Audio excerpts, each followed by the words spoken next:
Today I'm going to talk to you a little bit about, I'm going to call it the ABCs of filming today. And we'll talk about filming. And I know, Angela, you've already filmed some, but this is something you can use if there's any tips, that you've had to share. This is also going to be used for any time that you're going to film a course or a challenge, or even on social media. I'm going to give you some tips. Okay. So, and if I leave anything out and you have suggestions, please, either one of you share. Okay. So the first thing I want to share about is angles. And can you see which angle I'm looking at? You see how I'm looking down? Angle is so important when you're filming, because now I'm going to show you a difference here. I'm going to change my angle here. Can you see a difference? And how I'm looking. So the idea is now I'm looking straight on instead of down. So let me move it again, and I'll just show you what I used. Okay. So there's a difference. I angled this up and now it looks like I'm looking up. How many of us have gotten those Marco Polos and somebody's like, right, the whole selfie shot. So when you're filming, when you're on a computer, it is so important to have your camera to try to be eye level or closer. Do you see that? Yeah. And when you're filming on social media, you want to make sure you have your camera up, right? And we all know that because nobody likes the down here look. But I just saw somebody I follow. It's somebody who helps you dress right, like get dressed. And I watched this person filmed, and when he was filming the person he was dressing and taking her shopping to get her dressed, it was a great shot. But then he posted a picture of her in her shot, and maybe somebody else took it, but it was like looking this way. And so this lady is a little older, so you could see all of her wrinkles. Now, I'm not saying that was bad, but I remembered seeing her head on first, and I was like, oh, a little bit more flattering shot. So the angle is you want it to be that you're looking straight ahead, like you're looking at people. And it also shifted my background behind me. Okay. And it actually looks like that background is like pretty close, but it's actually a couple feet taller than me, but it shifted that. So your angle is really important of how you're shooting. So remember that, your angle. And you want to make sure that, the way you're doing, like sometimes that way you don't look like you're looking down on people, because it kind of gives that negative feeling, or that you're like looking up. Okay. So kind of that in between. And so that's the number one. So that's your A. Okay, the B is your background. And background is so important because people will look at something. And I highly recommend that you have something that is on your brand. So looking at where Angela is right now, it goes with what she talks about. It's her brand. Right now, for me, I have my pantry here. So I always try to make sure it's closed, right, when I'm here. Now, I would prefer not to have that. And eventually I'll have an office where I won't need that. But make sure whatever's behind you is not way too busy. Like I used to have the canisters up behind me, and they looked organized. Now that might be different if I were an organizer, but I'm not. And so when I eventually took them down, they were just too distracting.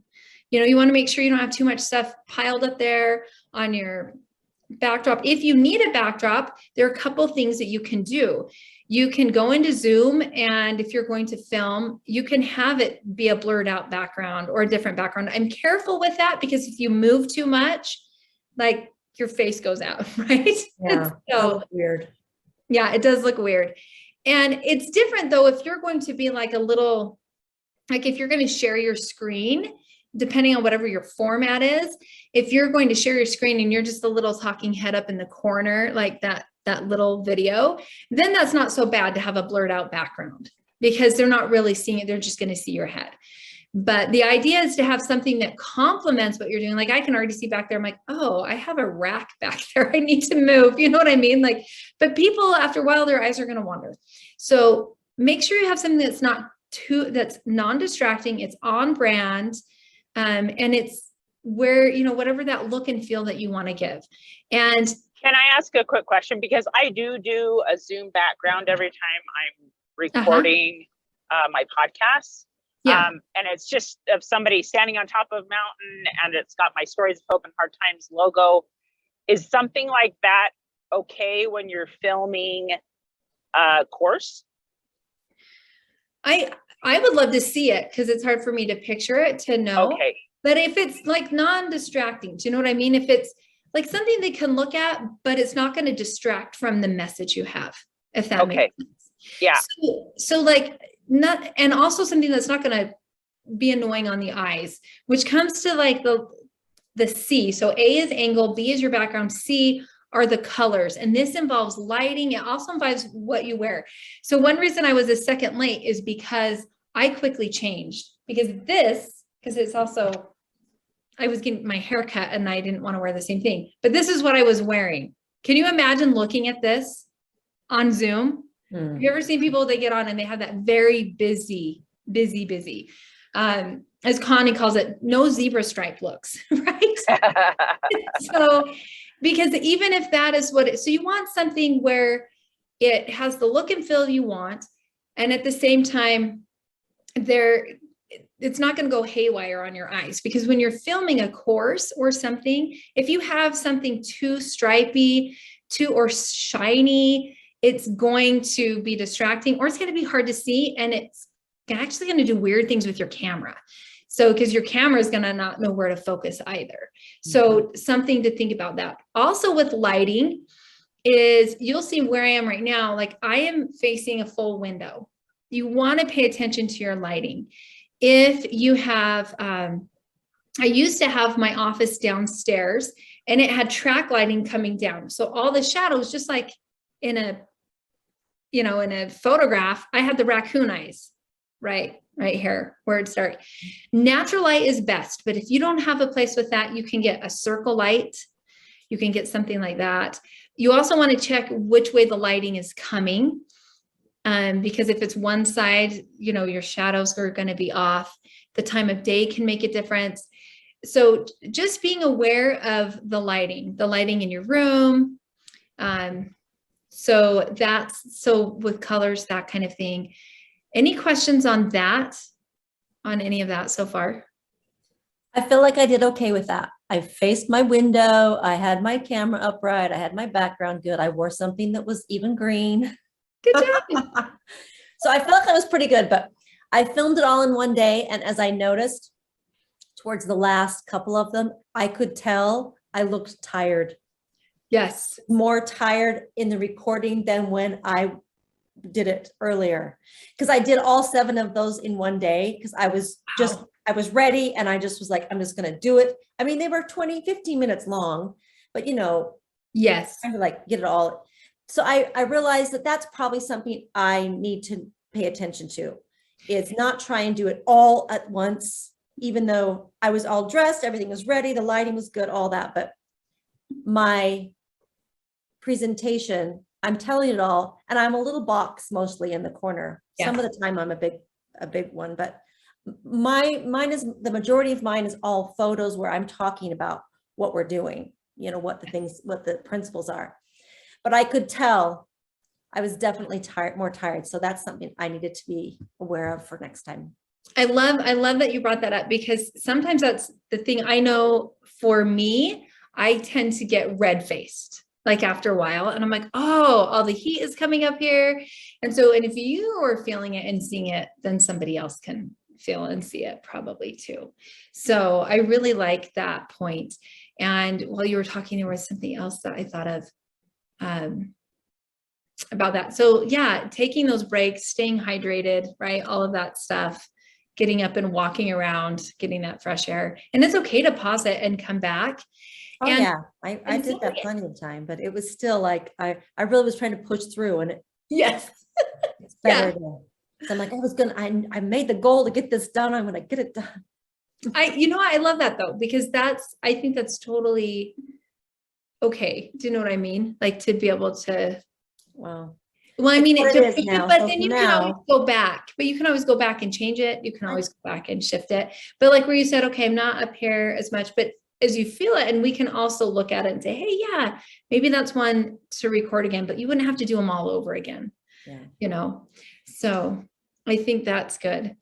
Something else I was going to point out is in Zoom, and I discovered this lovely feature. I'll have to do a video to show you, but in your Zoom app, you can actually go and adjust so that it will naturally, like, it will do some filter for you on your face.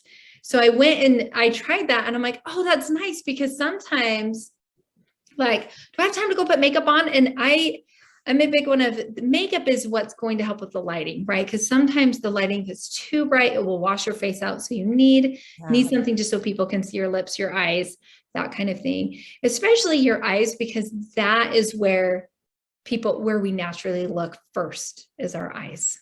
And so making sure that they can see them, that they look clear, they look bright.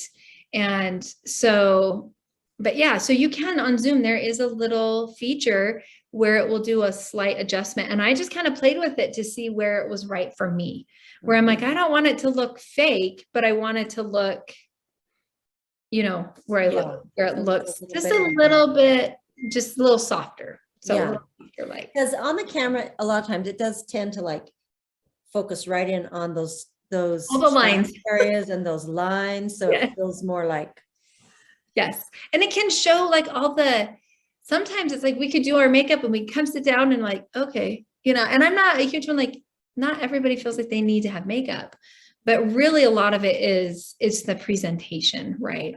So, and then the last thing is just making sure, well, I guess the D is kind of the design. Like, are you doing, like, you used PowerPoint or Canva? No, you used Canva, didn't you? No, I used PowerPoint on this one. Okay. Yeah. So you can use Canva or PowerPoint, but deciding, you know, what's the design of your film? Is it the talking head where I'm just talking to somebody, which might be great, you know, especially if you're doing meditations, right? If you're doing a meditation, you're walking somebody through something like that, having just the talking head is fine. Having something like yours where you're walking somebody through pictures or design elements, you're going to want to have either a PowerPoint or a video or something where you're sharing your screen. And so that's going to make a difference of that background and what you're wearing as well, because you don't want something that's, so if I have a whole bunch of red slides, I don't want to wear red. And typically your slides, you don't want them to be you want them to be pretty simple, right? We want them, if you're going to do a slide, and this is something maybe you can help with too and share what worked for you, but you don't want them too busy. Because if I'm going to get up and just read what's on my slide, I could just give people my slides for my content. It's like going into a college class, and it drove me nuts when the professor would just read the slides and that was his presentation. I'm like, hey, well, just email those to me, right? Like, I don't want to have to write everything down. But so deciding what that looks like, is it the talking head? Is it this, or is it a live recorded, like, webinar, master class? Like, are you having a live audience on there? And that can work too. Some people decide that they're more energy rich for that. Some people decide they're not. We talked about that in an earlier thing, but just making sure, you know, so what is the format of that? And then finally is just your equipment, having a good camera, computer, making sure there's no feedback. And that could be something in the background, making sure the noise, and maybe that goes back with B for background, is sometimes we have, like, whether it's a furnace or a fan, or even the fan in our computer. I've noticed sometimes there are the fans going, you know, like our fan will hit in the computer and then you can hear it. You might not hear it, but the recording can hear it. Because I have a little heater, because in this room it gets cold. Yeah. And so I have it on. Can you hear anything? Nope, you're good. And now I good. turn it off. Does it sound more clear than it did before? Try it again. Try it again. I don't know Okay, if so this is what it's like without that fan, that little heater noise. Okay, here it is with the heater. Can you hear a little bit of that background? Does it muffle things a little? Maybe a little bit, not enough to Not much to make it. Okay. No, so you can hear it more. A lot of times it's whatever's, like, right around your computer too. Like, if it's close to your speakers, if something's shaking, you know what I mean? Like that kind of feedback. I always make sure my phone is on silent and all my notifications are off. So make sure I close out all my windows, because sometimes an email will ding. In this case, I really got to make sure that, because I can get messages on my computer, I need to make sure that those are off so I don't hear the ding, or Facebook is closed, because we're recording like ding, and it's just so frustrating. So making sure those kinds of things, or even if you have your phone nearby, like I would literally turn it off or put it away so it doesn't buzz and create that vibration, because everybody will know immediately what that is. They recognize it. So making sure the distractions are gone when you're filming, which can be hard. Making sure, I know there've been times like it might be, hey, I need to go borrow somebody's house or somebody's office. I try to do all my filming and recording when my kids aren't around, because I'll be recording or making sure they're not going to walk in the door, because I've had that I'm recording and suddenly a kid walks in from school and I went, I timed that wrong, right? That's not going to work. Yeah. So, but those are some just basics of filming.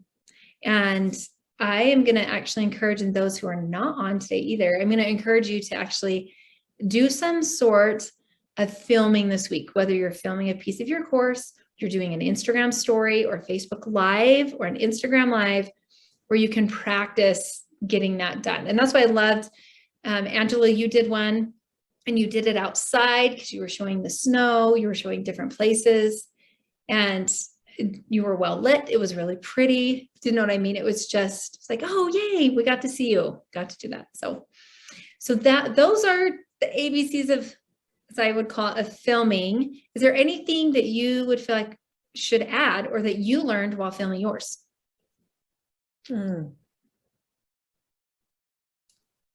I think we talked about them. I mean, I was trying to be really aware of, looking at how I'm looking into my camera, the lighting level, the eye level, what I was wearing, what the background was like. I was wondering if I should have had a different microphone. I actually do have a Snowball microphone, but I didn't use it because I haven't used it in a long time, but I'm like, maybe I should have used that. The sound might have been a little better. This room has high ceilings, and so sometimes I thought, oh, it may sound a little echoey. So that was something that I thought about afterwards. But as I listened to this, as I've gone back and listened to some of them, they seem like they're okay. So yeah, and I would listen, because it depends, like that microphone can work. But where you're going to be seeing your head, it's okay to not have that, because if your microphone within your system is pretty good, then you're probably fine. And Zoom can do that. But you do want to go back and listen, because there are, especially if you use a mic. So if you do one, like Connie's done a course where you don't see her head, she's just doing slides. And so you don't see her at all. And I think, I'm trying to think which program she used to film that, because you can film with Zoom, you can film with Loom. There's another one. you can even do that on Canva now. I was looking, they have a new thing where you can present. It's in a present mode with your head. in a Yeah. circle. Yeah, and I just try and see what it feels like. My advice about, well, what do you use, is what are you comfortable using? What do you know how to use? Yeah. And also, if somebody's going to do like a master class and they're going to do it live, Zoom is great because everybody knows Zoom, right? But if you're going to record it ahead of time, or you want to take the audio out later and just use the audio, that can be used for podcasting as well. Or if you're just going to do a sound bite, then Zoom is great because it will save the audio file separate from the video file. So you can pull those out. And so, but what I was going to say is, on that Snowball mic, make sure the setting is right, because I know if it's on the wrong setting, it will really muffle it. We had that happen once in a course, and everybody's turning up their volume to maximum and they cannot hear the recording. And since you can't see somebody, you can't try to interpret Well, it. I know the Snowball mic is about 8 years old and my computer is new.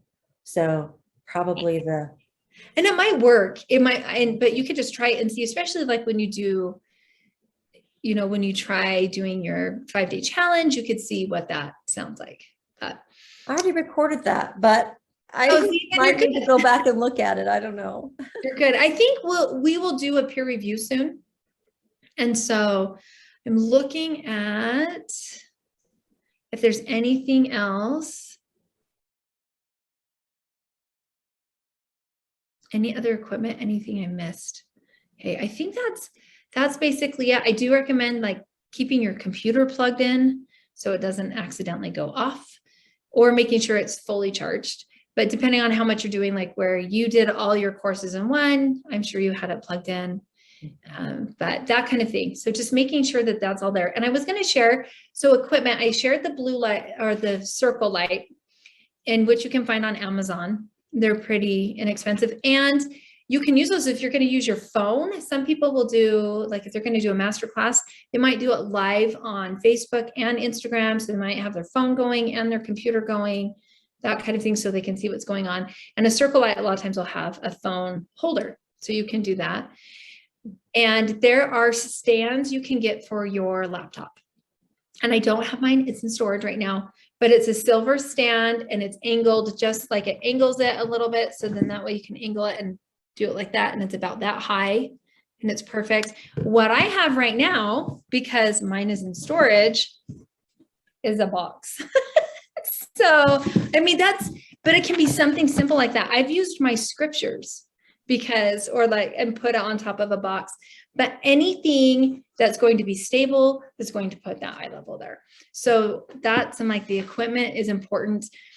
Getting a mouse is important if you feel like you have to click, because sometimes if you're using a laptop, it depends on, I would practice hearing if you can hear the clicking of the keys.